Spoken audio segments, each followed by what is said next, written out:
نحمده ونصلي على رسوله الكريم أما بعد فقد قال الله تبارك وتعالى في القرآن المجيد أعوذ بالله من الشيطان الرجيم بسم الله الرحمن الرحيم قل هل يستوي الذين يعلمون والذين لا يعلمون وقال النبي صلى الله عليه وسلم إن العلماء ورثة الأنبياء وإن الأنبياء لم يورثوا دينارا ولا درهما শুধু শ্রোতা মণ্ডলী প্রত্যেককে সালাম শুভেচ্ছা অভিনন্দন জানিয়ে ইলম ও উলামাদের দু চার কথা আলোচনা করতে চাই।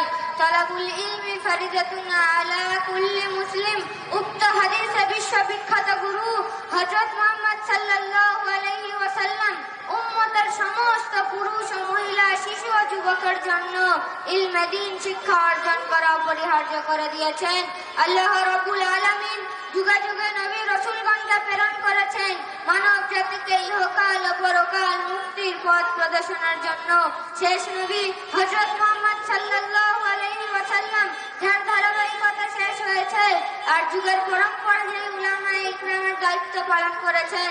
নবী সাল্লাল্লাহু আলাইহি ওয়াসাল্লাম বলেন, ইন্নাল উলামা ওয়ারাসাতুল আম্বিয়া ওয়া ইন্নাল আম্বিয়া লাম ইয়ারিসু দীনারাও ওয়ালা দিরহামা। অর্থাৎ আলেমরা নবীদের উত্তরাধিকারী, নবীরা উত্তরাধিকার হিসেবে দিনার দিরহাম অর্থকড়ি রেখে যাননি, বরং তারা উত্তরাধিকার হিসেবে রেখে গেছেন ইলম। তাই যে ব্যক্তি তা অর্জন করেছে সে বড় লাভবান ও সম্মানের পাত্র। ইলম আল্লাহর প্রদত্ত এক অফুরন্ত নিয়ামত, যা জ্ঞানী ও মূর্খদের মধ্যে পার্থক্য সৃষ্টি করে।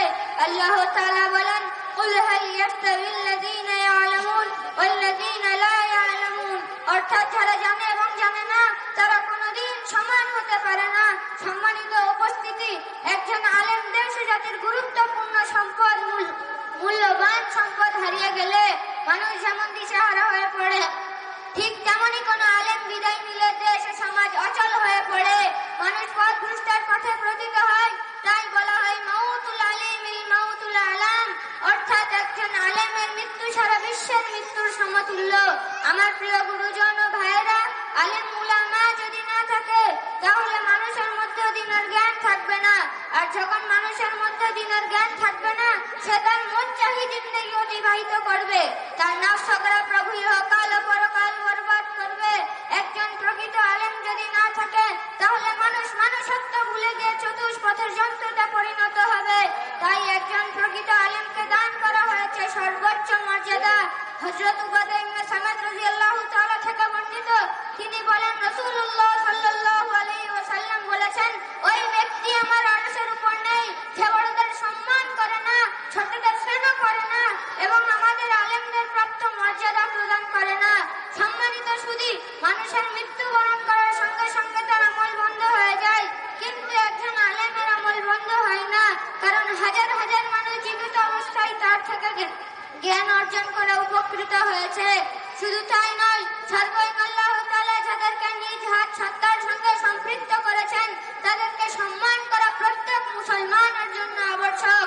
সম্মানিত শ্রোতা, মানুষের সঠিক ব্যাখ্যা ও মুসলমানদের সঠিক পথে পরিচালনা করার জন্য যে আলেমরা তাদের সর্বোচ্চ ত্যাগ করেন, তাদের প্রতি অবজ্ঞা প্রদর্শন করলে বা ঠাট্টা করলে, তাদেরকে ছোট ভাবলে পরিণতি হবে ভয়ঙ্কর।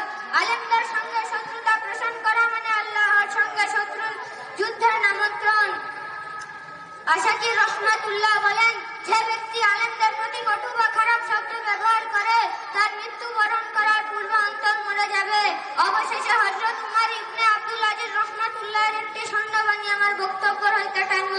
তিনি বলেন, যদি সম্ভব হয় তাহলে একজন আলেম হও, যদি তাও না সম্ভব হয় তাহলে একজন তালেবে ইলম হও, যদি তাও না সম্ভব হয় তাহলে একজন তাদেরকে ভালোবাসো, যদি এটাও না সম্ভব হয় তাদেরকে কমপক্ষে ঘৃণা করো না। এইভাবে আল্লাহ তাআলা আমাদেরকে পথ প্রদর্শিত করেছেন। আল্লাহ তাআলা আমাদের সকলকে ইলম অর্জন করার ও যথাযথ আলেমদের সম্মান করার তৌফিক দান করুন। আমিন। ওয়া আখিরু দাওয়ানিল হামদুলিল্লাহি রাব্বিল আলামিন।